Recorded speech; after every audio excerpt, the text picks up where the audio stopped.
kulumbai, welcome back to my channel. दिनै आं नोंथांमोन बयजोंबो मोनसे रेसिपि शेयार खालामनो सानदों। बेनो जाहैबाय बोरमा बेदर। जानांगौ नोंथांमोन रावबो बोरमा बेदर संनो रोङि गैया। थेवबो बयनाबो आलदा आलदा मेथड्स थायो, डिफरेंट वेज थायो। दा बिनिखायनो आं माबायदि सङो जुदि नोंथांमोना नायनो गोसोब्ला आंनि भिडिअखौ जोबजासिम नायलांबाय थादो। जोङो स्टार्ट खालामसै। बोरमा बेदरा नै आङो दा बेखौ मोजाङै सुनानै लाग्रोनोसै।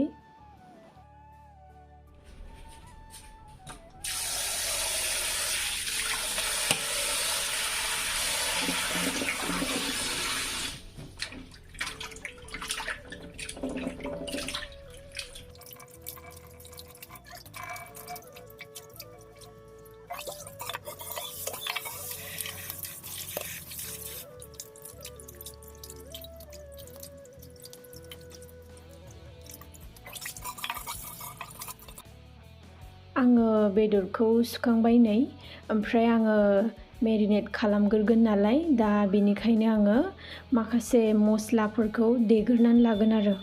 बेहाय दङ नै प्लेन जिरा, सामब्राम गुफुर, इलाइचि, दालचिनि, ओमफ्राय लं। बेखौ आङो देनानै लाग्रोनोसै आरो।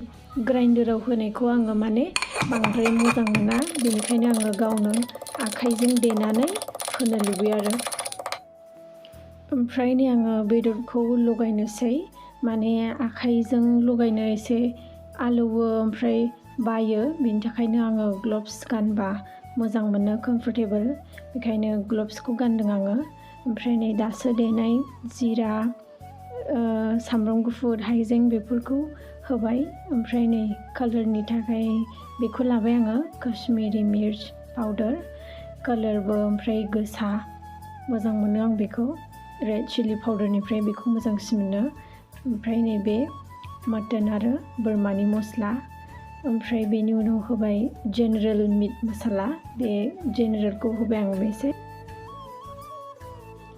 बेनि उनावहाय संख्रै, हालदै आरो थाव गुबै एसे होनानै आङो दा बेखौ मोजाङै मिक्स खालामनोसै आरो। जेसे गोबाव मिक्स खालामगोन एसेनो बांसिन मोजांसिन रिजाल्ट मोनो, माने सफ्ट जायो आरो गासैबो मस्ला, हालदै, संख्रिफोरा मोजाङै मिक्स जानानै मोजां रिजाल्ट होयो आरो। दा बेनि थाखायनो आं बेखौ 30 मिनिट्स खोबहाबनानै दोननोसै। हटकेसआव दोनबाय आङो। ओमफ्राय आङो आलु एसे होबा गोथावसिन मोनो, बेनि थाखायनो आङो बेखौ मेरिनेट खालामनाय समावनो आलुखौ हानानै सुनानै रेडि खालामनानै लानोसै आरो। लोगोसे सामब्राम मा नांगौ बेफोरखौ आङो रेडि खालामनानै लानोसै। नै आलुआ बिदि साइज हादों आङो, एसे गिदिर गिदिर आरो।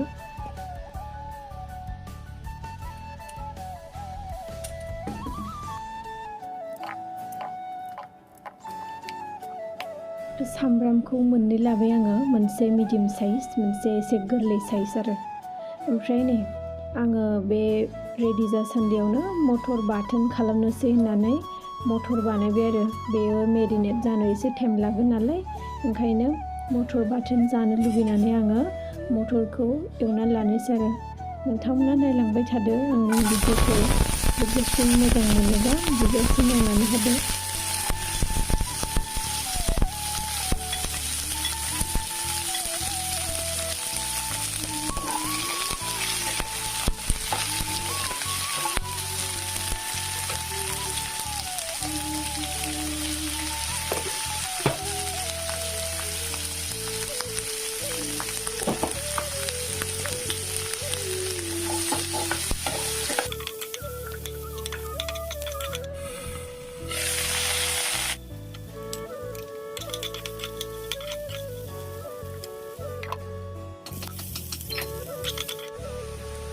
मटर बाथोना जाबाय नै, दा आङो बेखौ ग्राइन्डाराव होनोसै।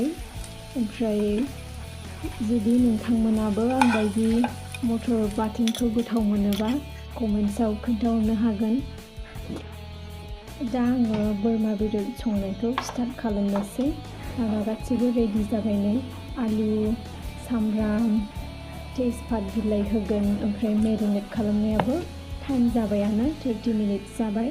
दा आङो बेखौ संनोसै आरो नोंथांमोनाबो नायलांबाय थादो। सारायाबो नै गुदुं जाबाय, थाव होबाय आङो, ओमफ्राय बिदिनो संलांनोसै आरो।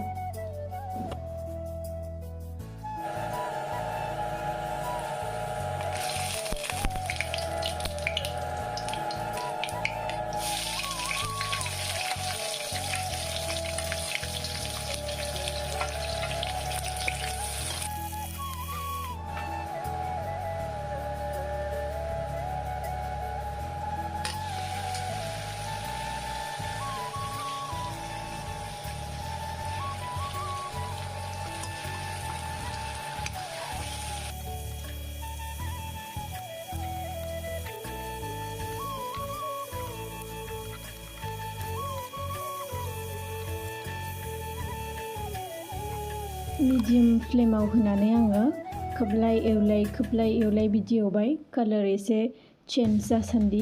नै दा कालाराबो सोलायबाय नालाय, ओंखायनो आङो आलु होबाय। दा आलु होनायनि उनावबो दसे एवबावगोन, एवनायनि उनाव आङो दै होनोसै आरो। दैखौ आङो गुदुंखौ मोजां मोनो, गुदुंखौ होखायोबा नोङो टेस्टआबो एसे मोजांसिन जानाय बायदि मोनो आङो। दा बेनिखायनो दै गुदुंखौ होबाय आङो नै, ओमफ्राय खोबना दोननोसै।